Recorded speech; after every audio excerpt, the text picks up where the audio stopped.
Yeah,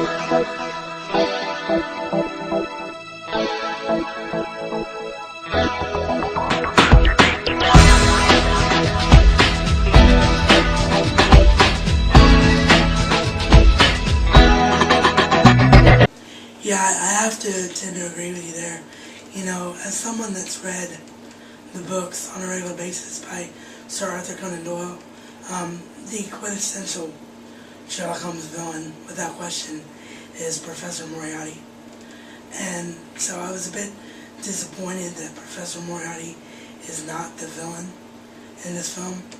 But I thought that Mark Strong did okay as Lord Blackwood, because Lord Blackwood wasn't that much of an adversary to Sherlock Holmes to begin with, which again is another reason, unless I'm misinformed, unless there's later interpretations of the novels that I haven't read yet where he became sort of a bigger deal, and in which case I'm sure the viewers will enlighten us when this review goes up. But to me, it was a very generic choice for a villain. Having said that, though, I thought that he did have good chemistry with Robert Downey Jr. So, yeah, basically, I have to tend to agree with what you said. He did a really good job playing a very mediocre character. I'll give him another 3 out of 5 stars. Acting-wise, I'd say 9 out of 10, but being as a character was pretty generic, which is no fault of his own. That was just the way they decided to go with the story. I'd lower it down to 8 out of 10, 7 out of 10, somewhere around there. Probably 7.5 out of 10 stars or whatnot. But he definitely did have the look. He had the evil look going on, which was nice. Yeah, I think that's why they chose him, really. Yeah, again, he did a good job for what he was given. The character itself just wasn't that strong. The character just wasn't interesting, I guess is what I'm getting at. Yeah, that's what we're both getting at. And I don't know how well we're articulating it, so we'll just say Probably not too well. Yeah, we'll just say it that way. Character wasn't so great, but the actor was pretty good with what he was given to do. Okay, so we pretty much covered all of the main actors and actresses of the film. So let's switch gears now to the overall workings of the film. What did you think about the cinematography or the look of this film? It was definitely in the setting, it was definitely in the mood it created. Definite, it's very idealistic of the 1800, 1900 period, or which is the time period of Sherlock Holmes. Very, I guess with the film they definitely kept a certain color, which was nice. Almost like the old picture kind of thing, not completely black and white, but sort of brown and white kind of look. And that's the way the picture was the entire time on the film, which was nice. I thought that kept with the theme and the setting of the story. The editing wasn't poor. It never got into my mind that where did that story go? Or where is that part of the story? I thought the story flowed well, and I was always following along, so to speak. So I thought it did well. They did well. Yeah, I thought that the cinematography in this film, to me, is the best part of the film. I mean, you really felt like you were transported back to another period in time, which is quite essential for anyone that's ever read Sherlock Holmes or even seen any of these, made for TV films, or even the Star Trek The Next Generation episode with Data as Dr. Holmes. That's the thing that sticks out in your mind about the character, is that the setting of the earlier time period that he's in. So yeah, I love the overall look of the film. The color palette was brilliant, the camera work was brilliant, the editing was brilliant. I'd say if everything else about the movie sucked, which it didn't.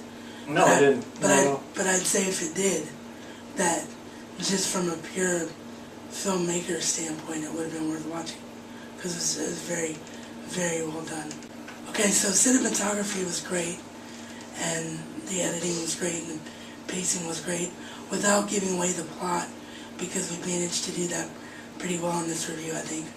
Were you invested in the story? Did you follow it well? Did you think it could have been better? Overall, what did you think? Throwing the ball to me, huh? Okay. Yeah. Personally, it didn't keep me on the edge of my seat. I followed the story well. As I said earlier, I thought the story kept on moving and kept on flowing.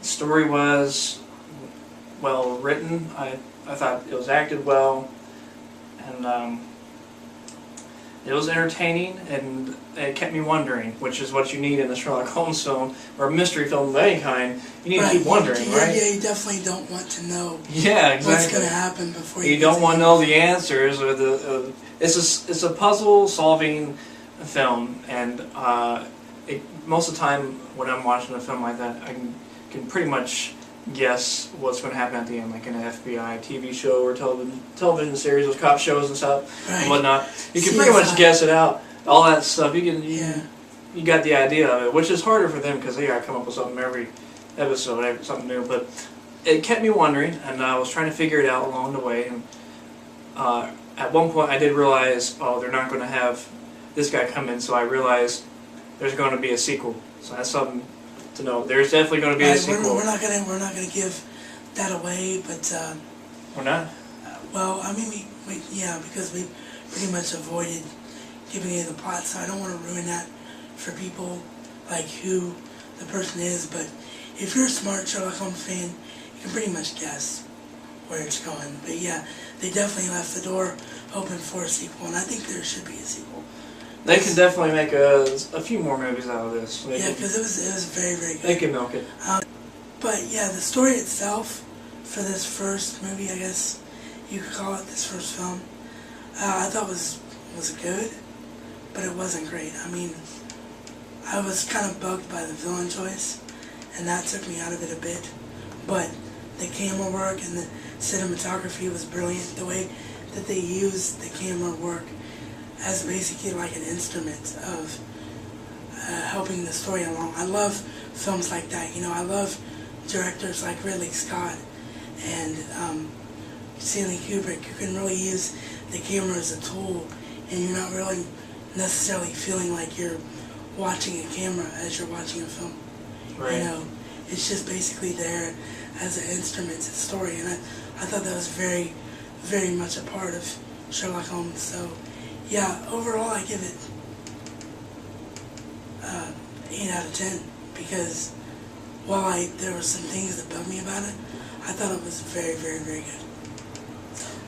Me personally, it's one of those, as I said before, it's a puzzle solving story, and once you know the answers already, you lose some entertainment value. So rewatchability lowers a little bit because of that. So yeah, I would say that as well. I don't know if it's going to have a lot of rewatchability power unless you have the ability to forget a lot of what you've seen. Yeah, some people don't mind being able to know what's going on by the end of the story. Some people actually enjoy, after they know it, they can see it and solve it along with him and know exactly that's where he's going. Because there might be some watchability with that and some entertainment in that part. It's a different kind of watching.